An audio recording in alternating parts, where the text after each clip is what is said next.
Hello, and welcome back to Invisible Machines, your podcast at the intersection of UX and AI. I'm your host, Josh Tyson. I am co-author of Age of Invisible Machines, a book that I wrote with Robb Wilson, who is the CEO and co-founder of OneReach.ai. One of the reasons Robb was interested in writing a book about hyperautomation is that he spends a lot of his time in Zoom meetings with business leaders, customers, even competitors, explaining the many intricacies that go into hyperautomation and conversational AI. Robb has more than 20 years of experience working with this technology, and it's complex stuff. I was fortunate to be in a lot of Zoom calls with Robb as we worked on this book, and it took me a while to wrap my head around some of these concepts. But once you get kind of a foundational layer of knowledge about conversational AI, it becomes really exciting to think about the possibilities that might come. One of the first steps, I think, in that process is to kind of stop thinking of technology in terms of apps. We have kind of this ingrained tendency to think of technology in terms of apps. So in this conversation, which we'll just kind of drop into, Robb has just come out of a call actually with some business leaders in the retail space. And he mentions the movie Her, which is a frequent touchstone in our book and also in a slide deck that he mentions. One of the things that we love about Her is a very deliberate choice. When the protagonist Theodore acquires some AI that he's going to bring into his life, the AI is called Samantha, and Samantha is not an app. Samantha is an operating system. He installs Samantha on his desktop computer, but once he's gotten through the first few steps and is comfortable conversing with Samantha, Samantha can talk to him anywhere. He communicates with Samantha through an earbud that he wears. Samantha shows him photos and videos on nearby devices. It really becomes an operating system for his life almost. Samantha becomes a bit of an extension of Theodore. And by virtue of that, you could say technology becomes an extension of Theodore, which is sort of one of the long-term goals with AI. It's not necessarily easy to see right now, but imagine instead of asking ChatGPT to write a paper for you, you could also ask it to check your flight status. It could be that simple. You wouldn't have to have it check into your Gmail. You wouldn't have to tell it to log into an airline app. You could just simply ask for that information, and then behind the scenes, all those different apps or pieces of technology are sequenced and orchestrated so that the AI can come right back to you. The interface can return a response that says, yes, your flight has been delayed 30 minutes. And then you could reply, hey, can you send a text to my friend who's picking me up at the airport? Let them know. Boom, that's done too.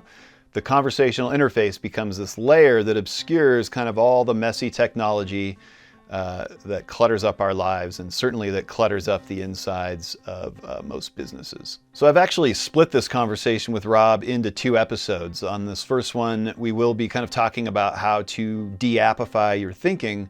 And then the next episode, we're going to talk a little bit about what business leaders need to do kind of once they have that foundational understanding in place. It's really up to business leaders to make some pretty scary decisions.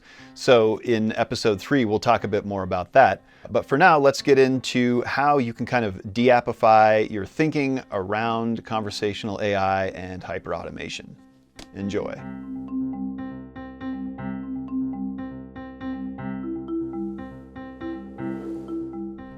I kind of was using your slides, and Her, Oh, yeah. I was going, what I said was Her, in the movie Her, the AI was an operating system. And that probably, went past people pretty fast. But they chose it as an operating system, and by doing so, you realize that they recognized that it's more than an application.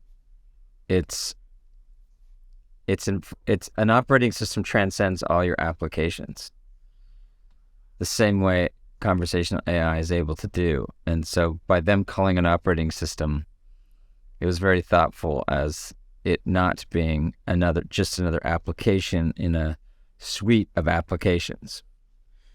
It does show a lot of foresight, and Spike Jones, if you're listening, we'd love to have you on to talk about it. But yeah, I think is that part of the problem you're experiencing, is that people's minds tend to jump right to like an app, a single solution, or kind of Yeah, like we're so baked in the app paradigm. It's compartmentalizing all of our functionality into bundles of applications. Those applications being sold together, and then mini workflows that happen within each app. And then as soon as that workflow extends beyond the app, pogo sticking between applications to try to achieve tasks and get things done. And for some reason, it feels like when you talk about the option of all your apps being behind one UI and not having to pogo stick between apps, it's as if people are not conscious of the amount of time and dread that they have for, oh God, I got to learn a new app, or I got to open a new app, or I got to remember how to do that in that app, or I got to jump between apps and get them to talk to each other. I got to copy and paste from one app to another app. And it's just the whole fact that you can drag from your iPad to your desktop, and that somehow, like, that's a great feature. It shouldn't even be needed. Like, why? It just means because I have an app that's not on my phone or my iPad that's on my desktop, I got to drag this over. Like, we've got these tools to make it convenient to jump from one app to the next app. Our operating system, like, trying to make, apps, more accessible across multiple desktops so you can have them open and slide them, and then multiple monitors so that you can have multiple apps out. Like, the whole mess that is involved in apps themselves, and then the implications of removing that mess and it just being effortless. Just somehow it seems to get lost on people. They just don't they don't understand the implications, It's well, part of it, I mean, if you pull on that thread enough, right? Like we talk about in the book, as we move away from apps and conversational AI becomes that main entry point, it gets to a point where it blurs out the edges of what a business is, what a brand is. Yeah. And I guess we're starting from a place where the what business is the app. Yeah, and what a job is, because you have people whose job it is to operate an app. Like, that is their job, or a portion of their job. I'm proficient in Excel, or ServiceNow, or some application, Salesforce. Setting up an app, the whole app industry as a whole, buying apps, and for some reason, letting go and imagining a world where that doesn't exist seems to be very difficult for people, in a way that you would think they would be thrilled to see that be gone. Yeah, like, wow. I wonder if it's a combination of not seeing the implications of it, but then also that familiarity of apps. And I mean, it's really hard for businesses to kind of break out of siloed environments. Maybe apps are like a personal collection of silos in a way. You have all these different apps on your phone that don't really interact much, even though there's plenty of opportunity for one app to help another app, help a third app do something better. But we have them segmented in our daily lives. Compartmentalized in all of these different specific tasks that you can use the app for, and then each app trying to grow the breadth of what it can do, but ending in just confusing us more and making the app more difficult, and then leaving a vector for somebody else to come and create an app that's more simplified. And it's just a cycle of dysfunction in a way. It's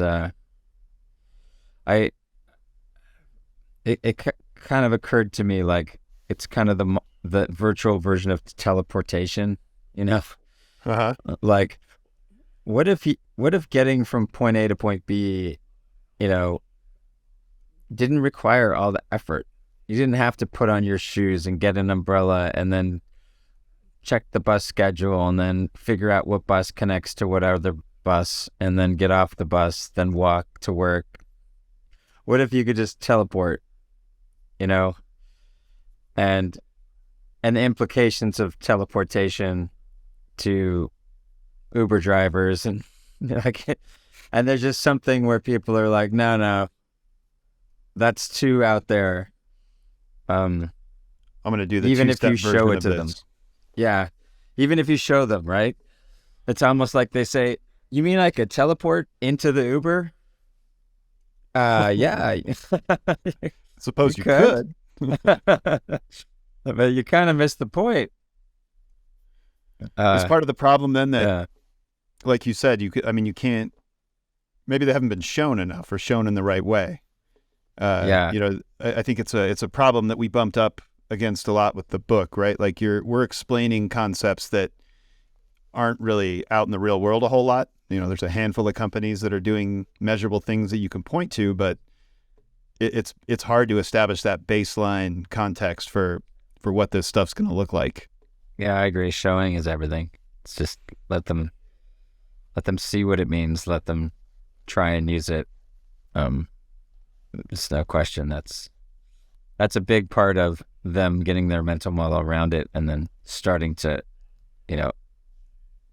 do the next thing, which is to evolve it and iterate on how to use it, come up with new and interesting ways. But yeah. Yeah, Do you think some of the use cases that people are coming up with for ChatGPT, just even in the private sector, where people are, coming up with all sorts of ways to help it filter their emails or reach out to people, just little things like that. To me, that seems like the beginnings of that foundation, right? They're seeing that by using this conversational interface, I can eliminate at least one or two little things from my day that are a huge pain. Yeah, I think they see the incremental, adoption change, which is, oh, look, I'm in my email client and now I can construct an email more quickly. Or I get a summary of a long email that allows me to speed read it. But they're kind of missing the whole point. Like, why do I even have to be conscious of the back end technology that's transmitting a message from one place to the other? Why do I even care how I let Comcast know that my cable is out? Why can't a system just tell them in whichever way the system decides is most convenient or effective? And I don't need to know. So it's just a simple, tell Comcast that my cable's out, and the system tells Comcast, however, maybe on 3 channels concurrently, right? Just blasts them, calls them, emails them, and then they respond saying, oh, we're having an outage. We expect it to last maybe a half an hour. They get back to me, and that's all I need to know. I don't need to know that they got back to me on email.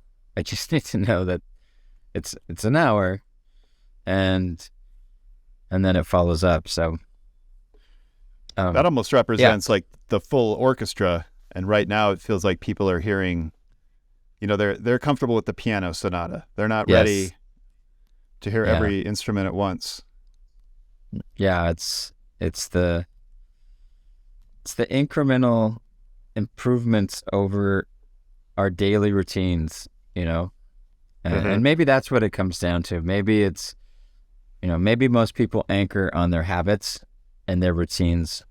And so when we can see, incremental improvements to those routines that represent small changes to those routines, they're palatable. They're easy to get your head around. It's like Velcro shoes. Like, okay, so I don't have to tie my shoes in the morning. Got it. They can easily see how that they'll still wake up, they'll still go put their shoes on, but now they see how that incremental improvement will, get them out the door that much sooner. But, when you're like, but also those shoes teleport you, they're like, oh, so not only is it easier to tie my shoes, but I can teleport into my Uber. Like, yeah. You're getting warmer. Yeah, getting warmer, exactly. And but what happens when, you're not, you're not even worried about getting out of bed because you've been teleported into the shower and, you know, and it's not the shower in your house. It's the shower at the gym.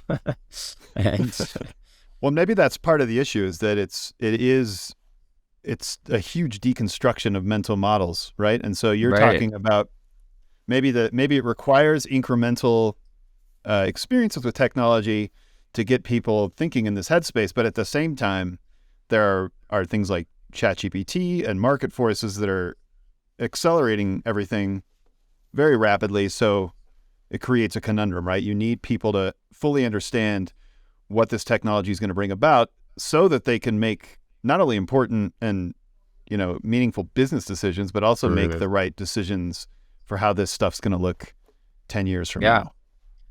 Yeah. I mean, I don't like to be alarmist about this stuff, but yeah, it seems like those who get their head around it, open their minds, plod forward, take chances, will have this unfair advantage that will make it very difficult for others to catch up to them.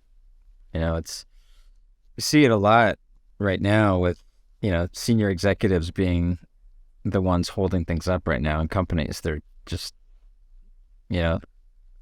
super slow to adopt, super slow to get on board, super slow to understand, super slow to fund. They don't want to fund efforts that can lead to failure when experimentation is like key. It's almost like you have to run your company now like a biotech, where you need to run experiments and that those experiments are going to fail. But the faster you run them and iterate, the faster you'll land on a discovery, and that discovery could just change the entire business. So there's this problem, right? Like there's traditionally a hesitance in businesses to make big, bold decisions like this without a promise of ROI, right? But the only way to even get close to seeing that is to just start experimenting, start building right away. And you mentioned something interesting about maybe companies need to behave more like biotech companies, whereas like everything just needs to be experimented on and tested. Yeah. Yeah, the idea that, you're going to make an acquisition of a technology and that you're mitigating, you're trying to choose a proven technology out there. And you got to make a decision before you implement it.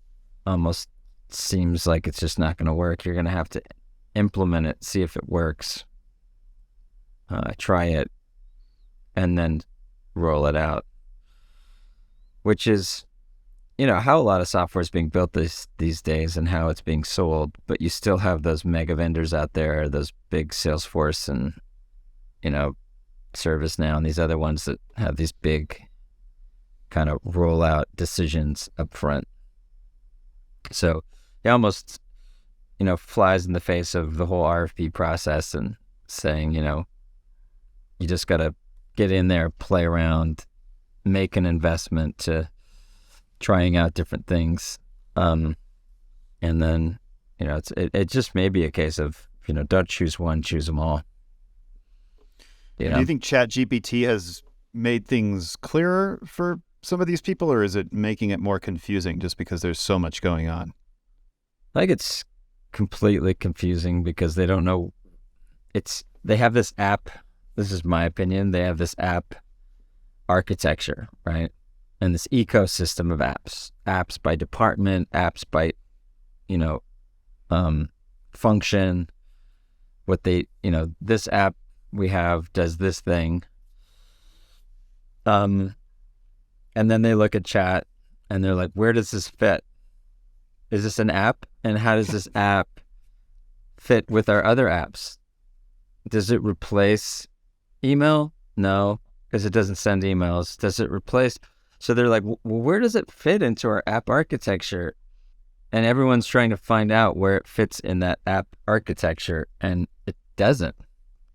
Like, that's the point. It's a UI on front of your software. It fits everywhere, right? It fits on almost every piece of software you have.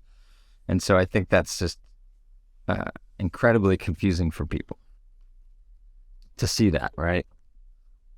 Yeah. Yeah, I mean, the power and flexibility of it is almost too obscure. Yeah.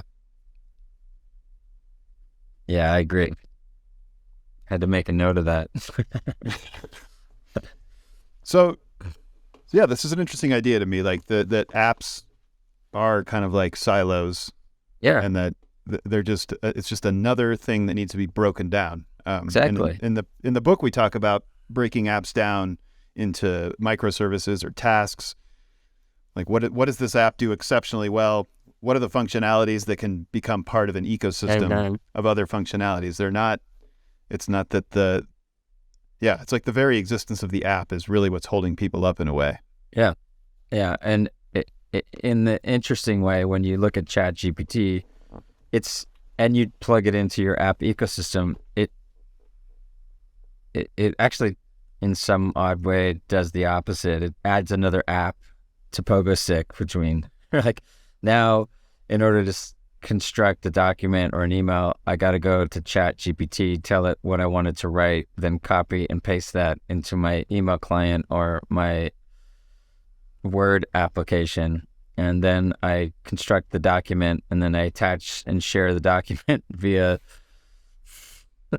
Teams or email or whatever. So now it's like, oh, great, one more app to pogo stick between. And how employees use it, though, will be super fascinating. Like, if you look at it from an education standpoint, and just the fundamental question, right, that the teacher has is, I asked you to do a project. How did GPT fit into that? Because they want to know. As long as it just inspired you, it's okay. But if it wrote it for you, it's not okay. And how are they going to police or understand that? And the same goes for companies. It's no different. It's problem similar. How's ChatGPT going to be used in your job? Company's going to want to know. Just to share it with other people in terms of, like, it's adding great benefit and that should be shared, or it's it's fully automating a job, and now you're paying an AI and a person to do the same job. So governance around wrapping that thing and observing how people use it within the app ecosystem is going to be this, like, first thing I imagine that they're going to want to do. Probably Microsoft will add ChatGPT as part of their Office suite, which to me is almost comical, because it really just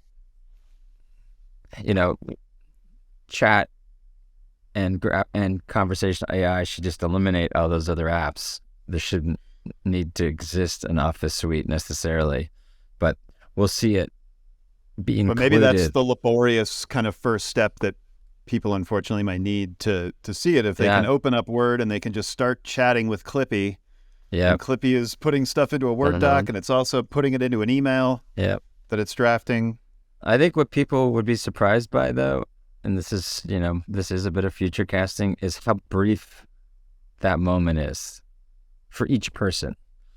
The second that you craft an email in a chat window with a chatbot, or whatever you want to call it, an IDW, digital worker, the fact that you'd have to copy and paste it over to your email client seems like a really quick fix to say, hey, why don't we just send it from here? Why should I? First, I'll give you a copy button so that it's easy to copy. And then maybe I'll give you a link to open your email client and auto-populate it inside of your email client as content. So now I'm like slowly inching my way to, hey, why don't I just send it from here? So I don't think it's going to take long for that shift to happen. I don't think we're talking about years of, pogo sticking between apps in a better way. I think we're going to see this happen. And I think some orgs are just going to explode on this, and they're going to be, very automated, and others will be much slower. The economics are also very interesting, like, why am I paying for an Office license if I'm not really using all of these interfaces anymore? So yeah, I mean, that's like the Photoshop example that we use in the book. If you could just call up in a chat window, say, hey, I want to edit that photo I took earlier of myself. Right. I just need to crop it, and I need to, brighten the shadows a bit. And and it just presents you a tool. It says, hey, this one costs 5 cents for 30 minutes. Yeah. Do you want to just use this? It's the highest rated tool. Like, you're not going to care if it is part of an Adobe suite. Yep. Yeah. And you're not going to want to subscribe to the cropping app.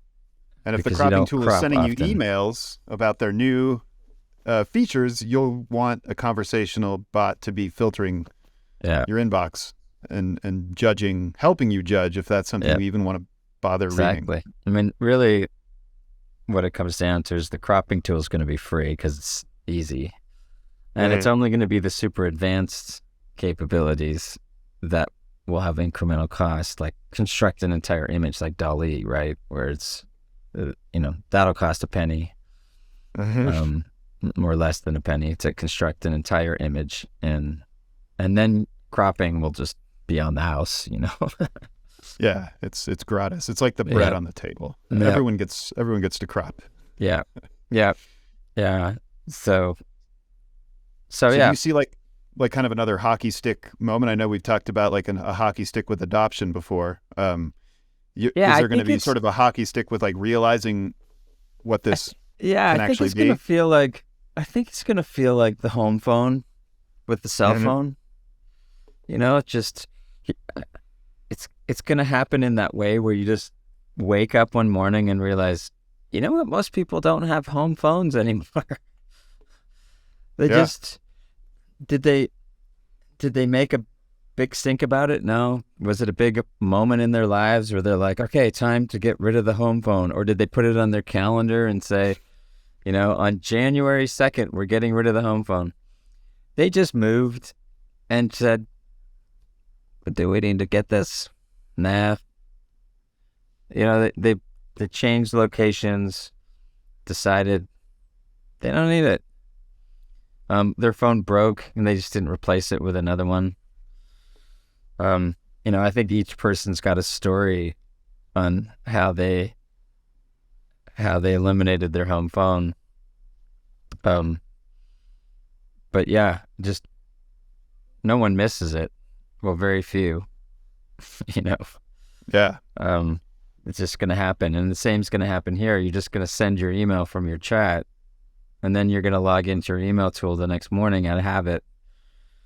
And eventually you're just going to see yourself logging into the interfaces less and less often until the point you ask yourself, I don't even remember how to get to the interface anymore. Where the word email drops out of a cultural lexicon. Yeah. No one even thinks in those terms anymore. Yeah. Why do I care how they communicate? All right. Thanks for joining us on Invisible Machines. Don't forget to subscribe to UX Magazine wherever you get your podcasts to listen to new episodes. You can also watch them on the Invisible Machines YouTube channel. Age of Invisible Machines is available wherever you get your books. Quick shout out to the marketing team at onereach.ai, and thank you to our video editor, Michael Litvinov. We will see you next week.